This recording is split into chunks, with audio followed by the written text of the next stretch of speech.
Et action.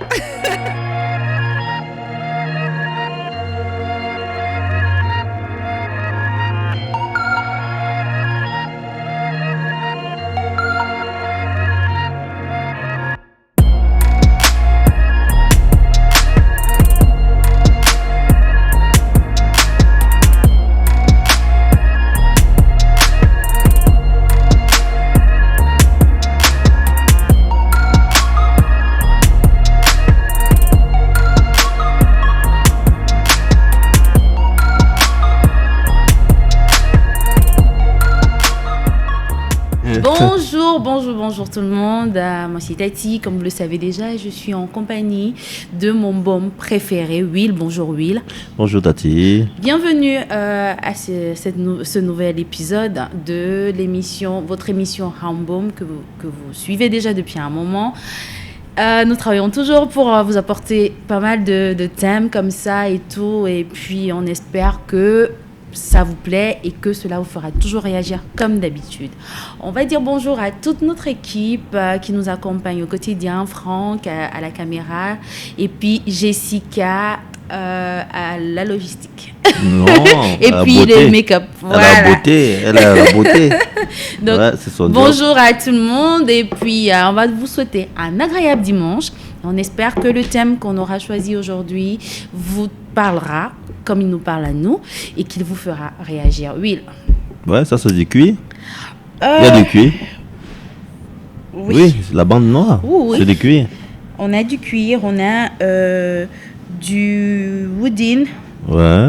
Et puis on a voilà une mousseline lourde. Waouh. Avec une coiffure spéciale. Bon, c'est pour s'adapter au décor. Ou est-ce qu'on parle de ma coiffure? Parce que oui, on peut en parler. Ils ne vont pas nous en vouloir. Est-ce qu'on parle de ma coiffure? Oui. Ah ouais, je me suis coupé les cheveux et puis je me suis fait une couleur. Oui. Ça vient d'où ça?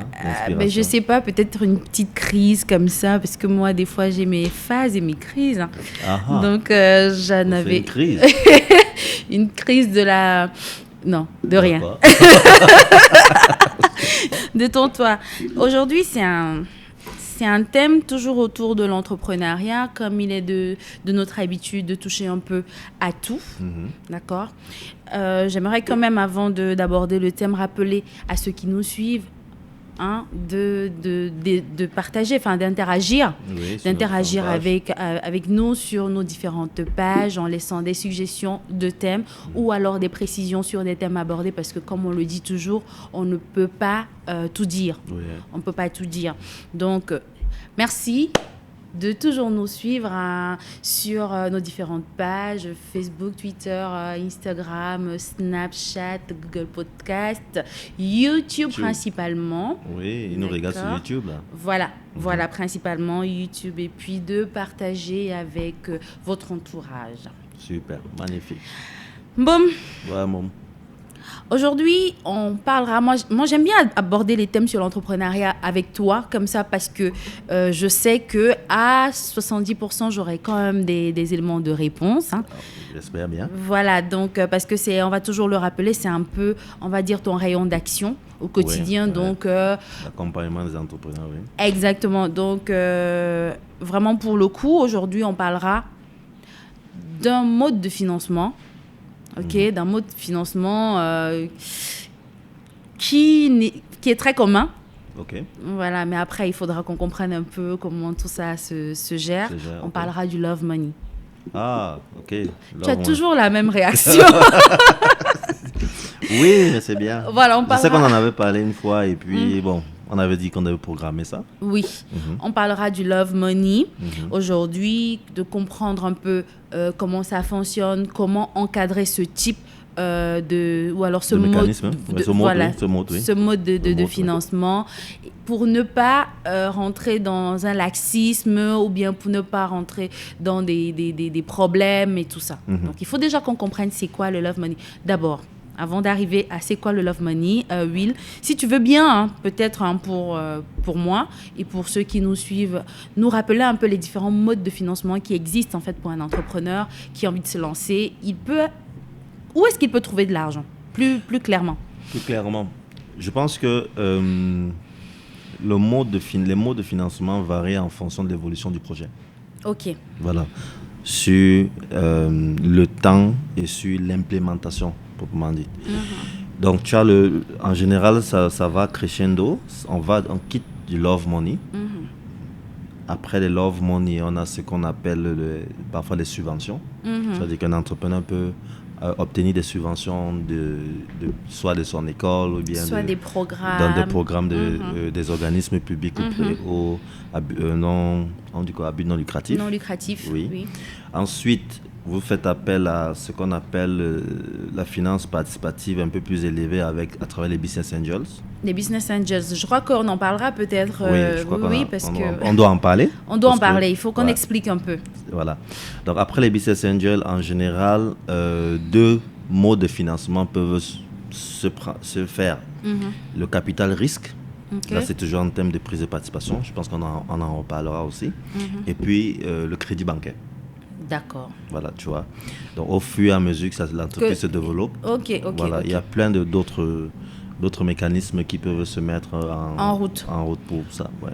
D'accord, mais tu nous as vraiment parlé de plusieurs modes de financement et tout. C'est vrai, aujourd'hui, nous, on est plus intéressés par le love money. On veut comprendre un peu ce que c'est le love money parce que je me rappelle la première fois quand on a parlé de ça, tu m'as dit love money. Et moi, j'étais like, money love. What are you talking about?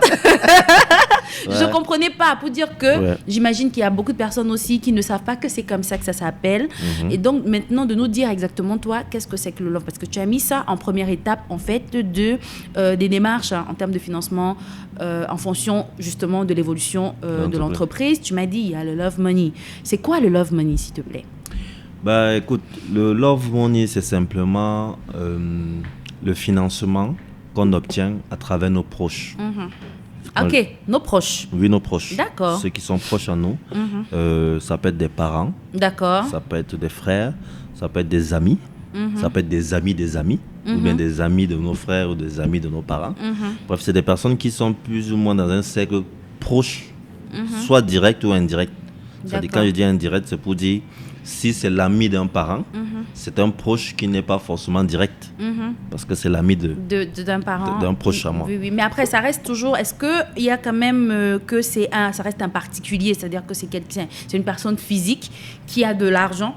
Oui. C'est ça? En général, oui. C'est ça, une personne... Oui, c'est le physique. Physique, qui a de l'argent et qui est, on va dire, qui a de l'argent à disposition, donc qui est capable de faire un apport ici, là et tout. C'est ça, un love money. Ouais. C'est ça, un love money, oui. Oui, bref, c'est des financements participatifs individuels. D'accord. Sauf la différence, par exemple, avec un business angel qui est aussi un individu qui te donne de l'argent, la différence, c'est que le love money fait qu'il y a un caractère affectif. D'accord. Qui existe. Ça veut dire que moi, il sera donc considéré comme love money Wills, qui est mon baume, à qui je dis, écoute, là, je suis en train d'ouvrir ma cave, mais je suis un peu bloqué à un niveau, j'ai besoin de 5 millions. Tout à fait. D'accord. Et il me dit, écoute. 5 millions. D'accord. Je sais pas un message subliminal. Non, ça va. On m'a l'air d'un chiffre que j'entends beaucoup, mais bon. Et donc, il me dit, écoute, Tati, je peux t'en donner 3. Oui, je peux t'en donner 500 000. Je peux même te donner 500 000 et tout. Donc, toi, à ce moment, tu deviens un love money. J'ai fait du love money. Tu as fait du love money, ok. Ok, merci pour la nuance, parce que moi, vos expressions là et tout. Oui. Alors, je pose une autre question pour qu'on comprenne, qu'on essaye de voir un peu tout ce qui peut être considéré comme étant... du love money. Du love money. C'est, je suis dans une association d'anciens élèves, ou alors dans une tontine de femmes, comme on connaît déjà, tout. Et puis, voilà, il y a donc une caisse épargne au sein de la tontine. Oui. Si cet argent est emprunté par mois, pour développer, pour démarrer mon affaire, ça, on considère ça aussi comme... Oui, parce que ce sont des proches à toi. C'est des proches, oui. Le fait d'être dans cette association, toutes les personnes, en fait, te connaissent. Oui. Tu vois, donc, on va te permettre de prendre cet argent parce qu'on sait que tu es quelqu'un de correct, on sait que tu es quelqu'un de sérieux. Et tout le reste, qu'il y aura un retour sur cet argent, sur cet argent et tout le reste. Oui, tu auras fait, ça sera une opération de love money. D'accord. Est-ce que le love money intègre aussi la notion d'intérêt? Alors, là, ça dépend de chacun. Ça dépend de chacun. Ok. Mais de toutes les façons, moi j'ai coutume de dire que si on met de l'argent pour produire de l'argent, ça devrait revenir Générer aussi des sur intérêts. Des intérêts pour la personne qui te met à disposition cet argent-là. Tu vois un peu. Oui. Donc il serait bien, même si c'est ton mari, ou bien c'est ton copain, je ne sais pas trop, qui te donne de l'argent. Pour la faire. Pour Pour la faire. Ça, c'est pas pour acheter des sacs à main Voilà, pour la faire. Oui. Donc il serait bien qu'en retour, que ça ne revienne pas uniquement sur le capital. Sur le capital fourni au départ. Le principal, oui. Voilà, principal qu'il t'a fourni au départ, mais qu'il puisse avoir une plus-value. Parce que on ne sait jamais, demain tu peux avoir encore besoin. C'est ça. Alors, bon, donc moi, tu sais, je pose toujours les questions pour comprendre. Hein. On parle bien d'un mode de financement qui s'appelle le Love Money. On a dans TAM essayé de voir tous les autres modes de financement qui peuvent intervenir justement dans cette démarche d'implémentation ou bien de création d'une entreprise. Et tu me disais tout à l'heure que le Love Money, en fait, c'est un mode de financement par les proches. C'est bien ça. Tout à fait. Donc, par les proches. Les proches peuvent donc être un frère, une amie, un groupe d'amis, l'ami d'un parent. Tout à fait. L'ami d'un ami. L'ami d'un ami. En tout cas, c'est des particuliers. C'est des proches indirects. Des proches directs et indirects. Mais en tout cas, c'est des individus qui ont donc de l'argent à disposition et qui peuvent le mettre dans le cadre de ce projet, dans de le votre cadre projet. de ce projet. Oui. On rappelle si aussi, vous font confiance. Voilà. Donc, on rappelle aussi que même le chéri ou la chérie, parce que voilà, peut aussi donc faire du love money. Oui. C'est-à-dire que à ce moment-là, il y a quand même une précision qu'il faut apporter. C'est pas l'argent des courses que chéri te donne, c'est l'argent parce que tu lui dis écoute, moi j'ai envie de faire ça. Il te dit bon, moi je t'accompagne comme ça. Et donc, ce serait bien qu'il y ait une valeur ajoutée à la fin quand même, qu'il y ait retour sur investissement pour bien clarifier les choses. Tout à fait, avec une plus-value. Avec une plus-value. Tout à fait. Voilà. Donc, ça, c'est quand même au passage. Hein. Les personnes qui reçoivent de l'argent de leur chéri dans le cadre de l'implémentation d'un projet doivent quand même penser à... Du coup, j'ai une question. Pour moi ou pour qui? Toi. Pour moi, d'accord. Ouais. Si ton chéri te donne de l'argent pour faire ton business, hypothèse 1, ça marche, tu rembourses? Oui. Hypothèse 2, ça marche pas. Ça marche pas, je sais pas. Comment tu fais? Comment tu te comportes? Je crois que normalement, si c'est mon chéri, comme tu le dis, ça veut dire que c'est quelqu'un en fait qui partage les informations au quotidien de ce que je fais. Tout à fait, oui. Donc en gros, ça voudrait dire que il devrait savoir du coup si l'entreprise se porte bien ou bien que le démarrage comment évoluent les activités, comment ça évolue, ou bien que ça se porte pas bien ou qu'il y a peut-être eu un flop ou quelque chose. En tout cas, il est au courant. Mais je pense qu'il faut toujours quand même se mettre cette obligation morale de se dire que j'ai eu de l'argent, parce que ça aurait pu être quelqu'un d'autre. Oui.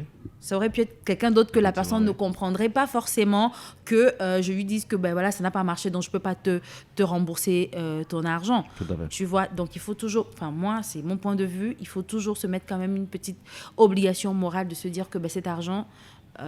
les gens doivent avoir du retour sur investissement. Ça doit rentrer. Même si, à ce moment-là, effectivement, il n'y a pas de plus-value, parce que oui, on n'a pas fait du business et tout. J'entends par business, on n'a pas fait de bénéfices, mais au moins que le principal rentre. Ouais. C'est très important. Sinon, après, la source tarit. Ouais, c'est clair. Voilà. Et puis, il peut pas être confiance. Voilà. Ouais, donc, voilà, confiance c'est ça. Donc, on a donc parlé du capital confiance qui rentre dans ce mode de financement. Oui. C'est que la personne, c'est pas le projet. C'est que vraiment, Will, j'ai besoin d'argent. OK, parce que c'est Tati, parce que je sais qu'elle est de bonne moralité, parce que ça n'a rien à voir avec le business derrière. C'est ça. OK, j'aurais une autre question pour toi, du coup. Bon, pour le coup, on n'a pas eu on n'a pas eu d'intervention, hein, des personnes qui nous suivent souvent. Hein. Je pense tout de suite comme ça à Inès, à Fofo et toutes les personnes Wendy, et toutes les personnes qui nous suivent tous les jours. Aujourd'hui, qui interagissent avec nous. Qui interagissent, voilà, et qui prennent un peu de temps pour nous donner quand même leur point de vue sur certains sujets. Tout à fait. Mais aujourd'hui, sur ce thème particulièrement, on n'a pas eu d'intervention. Donc, on va aller simplement avec des questions pour pouvoir édifier les gens là-dessus. Okay. Alors, pourquoi l'entrepreneur peut-il faire recours au Love Money? Bien sûr, parce qu'il en a besoin. Peut-être parce qu'il a besoin d'argent, c'est clair. Parce qu'il n'a peut-être pas les capacités d'obtenir un crédit. D'accord. Oui, parce que je peux faire financer un projet personnel peut-être avec un crédit bancaire. Mais ça demande il y a beaucoup de conditions en fait qui vont avec. Ouais. Pour pouvoir le faire et tout le reste. Donc, du coup, je pense que je n'ai peut-être pas le temps aussi de rencontrer des business angels. Le processus peut prendre du temps pouvoir les convaincre d'investir, de décaisser les fonds et tout le reste. Donc, du coup, je fais recours au Love Money parce que je vais aller plus vite en fait, tu vois un peu. Et surtout que je suis encore en général, comme on le disait au début, en général, nous sommes dans une phase de prototypage. Tu vois, on est encore en train de tester un peu, de véritablement mesurer, de véritablement calibrer la solution qu'on veut mettre sur le marché, tu vois. Et on a besoin de quelques sous. Et c'est pour ça qu'on fait appel généralement au Love Money. La méthode de Love Money et tout. Mais moi, je sais que la confiance n'est jamais à 100%. Enfin, finalement, on peut avoir confiance à quelqu'un parce que comme on ne connaît pas finalement l'être humain de manière totale, ça peut nous échapper. Il y a des éléments qui peuvent nous échapper. Moi, je veux revenir sur le capital confiance là. D'accord. D'accord. C'est du coup...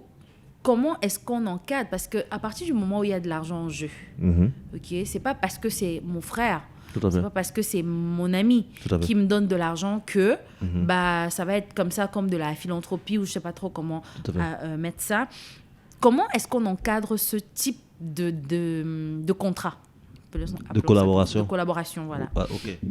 Alors, moi, je pense que la première chose déjà qui est importante à savoir, c'est qu'il faut démontrer qu'on maîtrise le projet sur lequel on est en train de s'orienter. D'accord. Vraiment, il faut que les gens ressentent que tu maîtrises de quoi tu parles, de ce sur quoi tu t'aventures. Et je crois qu'on a fait un épisode où on parlait un peu du business plan qui nous permettait de retranscrire. D'accord, mais attends, là, moi, je commence à avoir un peu un problème avec ça parce que quand on a parlé, je me rappelle très bien, l'épisode sur l'importance du business plan et tout ça, ça, c'est lié au projet.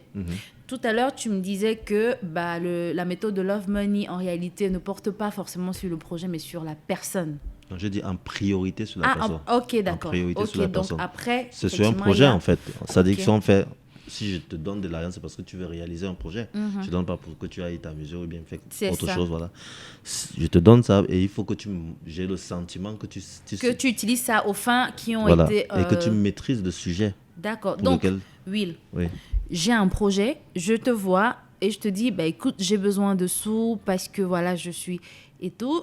Mais toi, tu dois d'abord quand même encadrer ça. C'est-à-dire que toi qui apportes de l'argent, tu as envie de savoir que... Parce que la question, c'est vraiment comment encadrer. C'est-à-dire que chacun a sa responsabilité en fait dans l'histoire.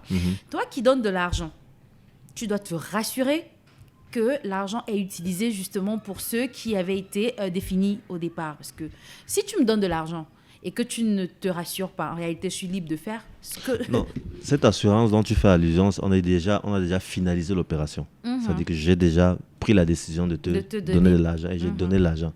Oui, effectivement, je vais me rassurer de cela. Mais je pense qu'on doit d'abord bien comprendre, convaincre ses proches voilà, de se mettre ensemble. Donc, et pour le faire, la première étape, c'est qu'il faut qu'ils sentent, la première des choses, c'est qu'il faut que ses proches sentent que vous maîtrisez le sujet. Que vous maîtrisez votre sujet, tu vois un peu. Que tu maîtrises ton sujet, que tu ne fonces pas vers un mur. Parce que le rôle aussi des proches, c'est d'éviter que toi, tu fonces vers... Tu te casses la gueule, tu vois un peu. Il y aura forcément des moments d'explication, il y aura des moments où il faudra répondre à des questions, parce que chacun voudra se rassurer qu'effectivement, c'est une bonne voie. Maintenant, une fois qu'on a convaincu les autres de ce que c'est une bonne voie, effectivement, il faut encadrer, tu vois. Comment Comment encadrer? Il y a ce qu'on appelle des pactes. Tu vois, je crois on a fait allusion à ça Oui, une aussi fois. dans l'association. Oui, Oui. et tout s'associer, oui. En fait, parce que les gens qui arrivent, que ce soit des prêts ou bien que ce soit des prises de participation. Parce que moi, je peux te donner de l'argent dans ton projet et je te dis, je veux avoir des actions. Des actions. Oui, je veux avoir une part dans le capital de l'entreprise qui sera mise sur pied.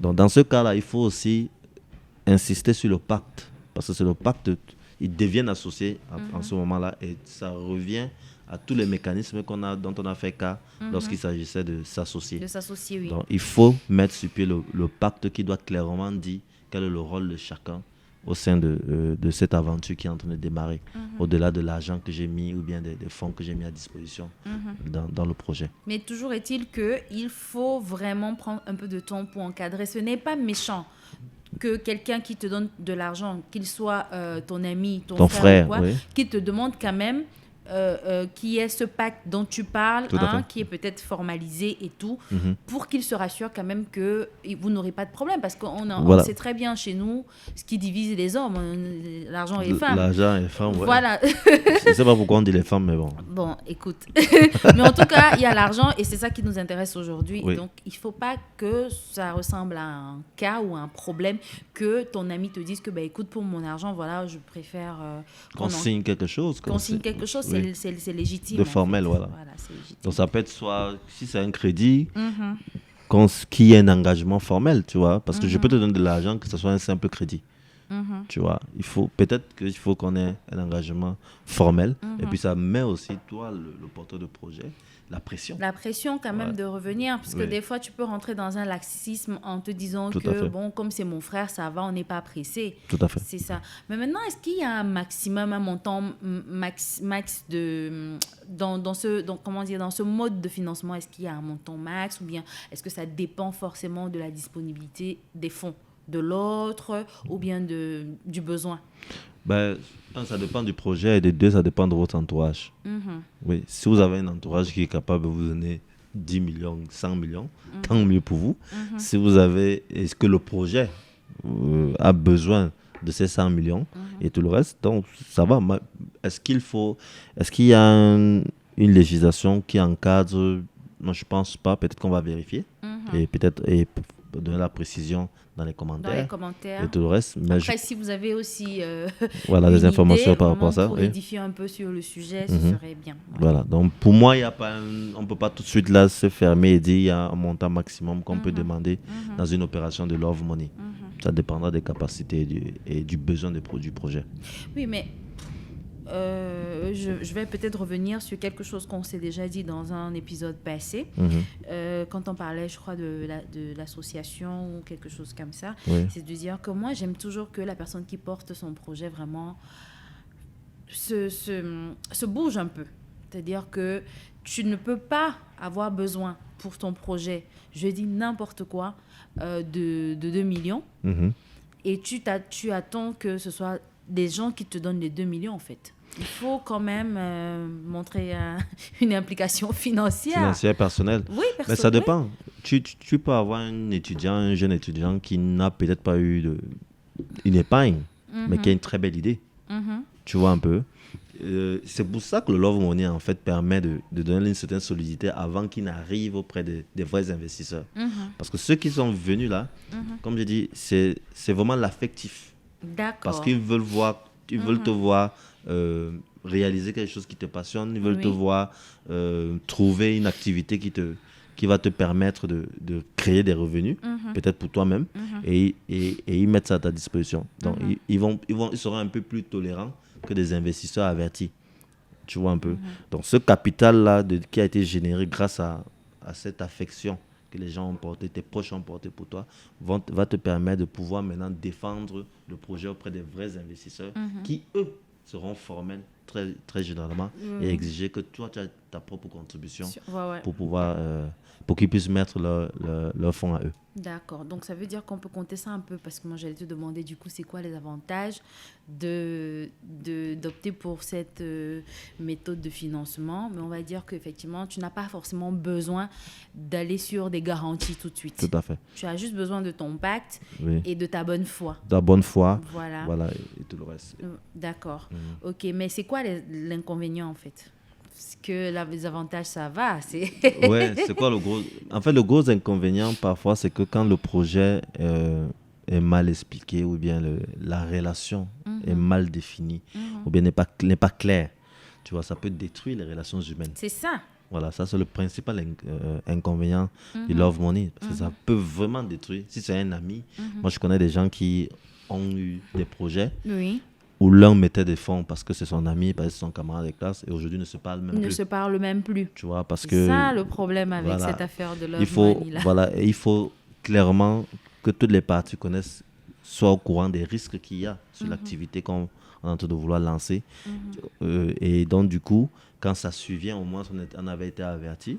Et puis que les gens, si moi je suis du genre, moi je parle maintenant à l'investisseur, ou bien à la personne à qui on est venu présenter le projet, si je suis du genre à être très attaché à l'argent, à mon argent, et tout le reste, l'investissement n'est pas conseillé. Tu comprends un peu. Donc, pourquoi? Parce que, comme on dit, c'est un risque, on peut perdre tout cet argent-là qu'on a mis. Tu vois? Et si tu perds cet argent, ça peut vraiment créer une tension ou bien une rupture de relation avec la personne qui est venue te présenter le projet. Qui est venue te présenter le projet. Là, en tout cas, c'est très intéressant. Moi, je pense qu'il y a beaucoup de personnes qui font recours à ces méthodes de financement-là. Ouais. Mais comme Will le disait, il faut faire très attention à encadrer. À vraiment encadrer cette transaction. Pour ne pas que c'est le thème, hein. voilà, la transaction, c'est ça, pour ne pas qu'on se fâche ou qu'on ait l'impression qu'on a été abusé, etc. Mais c'est quoi l'intérêt donc pour celui, parce que j'imagine bien en dehors de côté affection qu'on a pour la personne qui a envie de se lancer et tout, quel est l'intérêt? J'imagine bien que si ton petit frère veut se lancer dans une affaire et qu'il te demande de l'argent pour l'accompagner et tout, toi, tu ne lui donnes pas l'argent parce que tu sais qu'il va te rembourser des intérêts. Bon, c'est vrai que ce n'est pas la première raison. Voilà. Donc, toi, ton intérêt, du coup, toi qui donnes de l'argent, toi, tu le fais pourquoi? Juste pour son épanouissement professionnel? Non. Et puis même, tu sais, nous sommes dans un contexte où les grands frères, ou bien certaines personnes sont obligées de prendre en charge d'autres personnes. Parce qu'en réalité, s'il arrive à démarrer son business, c'est que ça permet d'avoir des revenus. C'est une charge en moins pour moi. En moins pour toi. Voilà, c'est ça, c'est vrai. Je me souviens une fois, j'ai discuté avec une amie qui me disait, et son mari avait investi dans son business. Je lui demandais, tu crois qu'il a investi pourquoi? Elle me dit non, parce qu'il m'aime, etc. J'ai dit non. C'est parce que... C'est parce qu'il a voulu éliminer une charge. À partir du moment où ton business va commencer à rouler, tu ne lui demanderas plus pour la beauté, pour ta manicure, des trucs comme ça. Lui, il a considéré que c'est un investissement qu'il a fait, tu vois, pour éliminer certaines charges. Oui. Tu ne viendras plus lui dire, écoute, mon petit frère a eu tel souci, mais je vais te dire, écoute, tu as une activité qui te donne de l'argent. Tu peux l'aider sans forcément avoir recours à lui, quoi. Donc c'est un peu ça aussi, c'est-à-dire qu'on se libère de certaines charges en aidant des proches, tu vois, un peu, et tout le reste. Bon, maintenant, le deuxième avantage, c'est comme tout investissement, c'est qu'on a à la part du gain, tu vois, un peu. On met 100 francs pour avoir 110 francs, etc. Donc moi, je pense que c'est... Sauf que là, vraiment, moi, si j'ai bien compris tout ça, c'est une transaction en fait qui est motivée par tout ce qu'on a expliqué tout à l'heure, donc il y a le côté affectif et tout ça. D'accord. Mais là, comme différemment ou contrairement à un autre type en fait de quoi, j'appelle ça quoi, de financement, c'est que là pour le coup en fait, si ça fait un flop. En gros, toi, tu partages. Enfin, il n'y a pas de risque partagé là. C'est que moi, je t'ai donné mon argent et je m'attends à ce que tu me rembourses mon argent. Je veux rien savoir. Ça dépend des clauses que vous avez eues. Tu vois. C'est pour ça que généralement, il est même mieux dans ce genre de situation quand on veut lancer une entreprise, au lieu de prendre l'argent à crédit auprès de ses proches, c'est mieux de les mettre dans l'entreprise, qu'ils n'aident pas dans le capital de l'entreprise. Parce qu'à un moment donné, quand on a la difficulté, les mêmes proches vont aussi se battre pour que tout ne coule pas. Marche, exactement. Tu vois un peu. Alors que quand on est dans un prêt, moi j'attends. Hein. C'est ça, je moi veux je veux pas savoir si ça marche ou pas. Moi, tout ce que je veux, c'est mon argent à la fin de la journée. Et effectivement, les jeunes porteurs de projets ont tendance comme ils ont peur, ou bien ils veulent conserver 100% du capital, ils estiment qu'ils vont prendre de l'argent, ils disent à leurs proches, prêtez-moi de l'argent. Sauf que si c'est plus dangereux. si ça pète, après, tu es un peu tenu de rembourser l'argent dans Tu es même l'intégralité. tenu. Et vous ne partagez pas les risques, vous ne partagez pas les passifs, les actifs, comme on dit. Voilà, tout à fait. Et tu perds en crédibilité parce que ce n'est pas à la fin du processus que tu vas venir expliquer aux gens pourquoi ça n'a pas marché. C'est ça. Or, s'ils avaient été dans l'entreprise, dans le projet, partie prenante du projet, tout de suite, ils auraient vu que il y a des problèmes. Et peut-être qu'ensemble, vous n'avez pas pu remonter, trouver des solutions. Tu vois, et ça devient une défaite collective et non une défaite individuelle qui frappe sur le porteur de projet. D'accord. En tout cas, nous, on va embrayer un peu sur les petits conseils, vite fait, à donner. Moi, ce que j'ai retenu de ce mode de financement, c'est qu'il est motivé par une certaine empathie ou bien une certaine affection de nos proches. Ce que je retiens aussi, ça aussi je le savais, c'est que il faut toujours avoir une obligation morale en termes de remboursement. Au moins du principal. Maintenant, après, si l'activité marche bien, pourquoi pas partager. Je veux dire, motiver en fait la décision que l'autre a eue de nous confier quand même son argent, parce que j'imagine il aurait pu faire d'autres choses avec son argent et tout, vraiment de motiver avec des intérêts. Ça aussi, ce serait intéressant. Le dernier point, moi, que je retiens aussi, pour vraiment aller toujours sur les conseils et tout, c'est vraiment d'impliquer